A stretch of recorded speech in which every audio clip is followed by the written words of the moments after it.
Hey, what's up? I'm back with another update, and this one's actually really important. I just got done reading the letter from the CEO of Ritomoto saying that his team is looking into hearing out all the opinions of the player base. And not just that, but they're having this summit where they're inviting players over to Copenhagen to share their ideas in person. I have vast amounts of ideas from over the years of playing this game, like, 3,500 hours played, and just endless scripts. I mean, look at all these. It's a shame that most of them didn't even come to fruition. It's like a very strange obsession, and when I want to address just a few things, the video expands into several pages. And it sucks because I actually got in front of the camera and did the takes, but sometimes I just halt production out of fits of anxiety, and then that content becomes dated.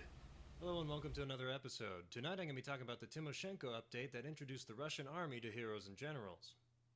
The production fell through, and alas, most of these just sit in editing, forever dormant on my computer.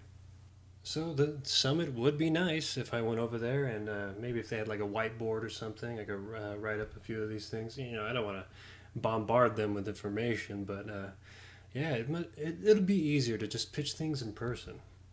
Yeah, to just talk and not have to, sit there and editing and animate all these little things and put up little images and graphs. But for this video, I'm going to address something rather big. It's a major thing that kind of ruined the game for me. It was a turning point where I went from like a total fanboy that constantly pitched this game to my friends whenever they asked me, well, what am I currently playing, to a complete stop where I just couldn't recommend the game anymore. I'm talking about the squad system. Well, first, I just want to talk about what Heroes and Generals is, and it's a game with an amazing premise. How players play as generals, and they play this strategic game like Risk, but it's happening in real time, and then the pieces that they deploy are played by other players playing a first person shooter. And since they're both in real time, the generals can send units to a battle even after it's already started. So this creates like this ever changing scenario and shifting tides in a battle. It gives you like this really realistic warfare feeling. It's a brilliant mechanic. Brilliant. And yeah, it breaks away from the almost monotonous norm of other games that have like default setups in every single match. Two different game types working together at the same time creates this unique system that other war games just cannot offer. The squad system fucks all of that up. A system that literally expects you to psychically predict what the generals are going to send, and it has you fully commit to those units before the match starts. So yeah, if a general sends planes or tanks to a battle and nobody psychically predicted that, then those planes and tanks just sit there. They do nothing. So that unique, ever-changing dynamic, that improvisational tone that I explained earlier, it's gone. It's all gone with this system. So not just expecting you to be psychic, but it's also oh so convoluted. I Explaining the auxiliary seat system is like explaining the birds and the bees to a child. So even if you know the very confusing system, so I am a veteran of the game, I'm very knowledgeable, but even if I know the ins and outs of the squad system, there's still the chance whenever I solo queue that I'm not the squad leader, so I can't even make the psychic predictions. Yeah, I'm not even going to say half the time. I think it's like 1 out of 10 times you actually get paired with a squad leader that actually fills out the auxiliary seats or pays attention. Yeah, it's dismally low. So, of course, you could say, well, ideally, just play with friends, then you're guaranteed to be the squad leader and customize the slots. But there in itself, I mean, come on, the game forces you to play with friends. It's a paradox. I mean, the squad system forces you to play with friends, and my friends quit because of the squad system.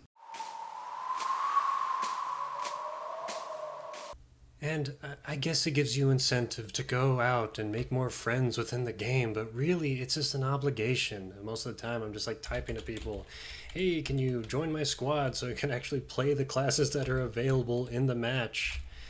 And I never see them again after one. It sucks. But why though? Why does the squad system exist? Well, a few things suggest that, well, it's a balancing issue, or it adds the game mechanic of little squads, a team within a team, to add, coordination. I also heard that it was to stop clans because they heard that all these veteran players grouping up and them having this freedom to switch from pilot to tanker to paratrooper all in a single match was just overpowered. So they stripped away that freedom from everyone to be able to switch classes. But do you know who doesn't give a rat's ass about switching classes? Clans! As it turns out, yeah, they're more than content with the basic infantry class because it's so versatile and necessary anyway. They just stomp everyone to death with just basic infantry. So it doesn't slow down clans, and though it tries to add coordination, it also adds a lot of confusion, and that turns players away. So, was it an attempt to reduce spam? So, I think spam becomes a real burden when a giant force of planes or tanks doesn't have an opposing force of planes or tanks to cancel each other out. So, then they just start bombarding all the infantry on the enemy team. If spam's an issue, I think I actually devised a way that might fix it. See, other class based games like Day of Defeat, Wolfenstein Enemy Territory, Team Fortress 2, they sometimes have modded servers with class limits, which makes sense in those games. It makes it to where you don't have like a million snipers in DoD or a million engineers in a TF2. But I think just a base max limit doesn't translate well to heroes and generals. So I was thinking of a system of limit matching. So the limit is a threshold that kind of adjusts itself based on how many players are playing both sides. There's also the very simple solution of just having a little message that pops up that says, "Hey, you switched classes too much." I mean that what 3 to 5 minute penalty? Like you can't switch that often? Something like that? Seems fair to me. Hey, thanks for watching, and yeah, even if I don't get selected for the summit, I'll keep making videos, and I gotta address these major issues. There's still other ones that I want to talk about, like the population issues with all the factions and how the Soviets win every single war. I mean, there's plenty out there, so yes, this is going to be a series. So please like and subscribe.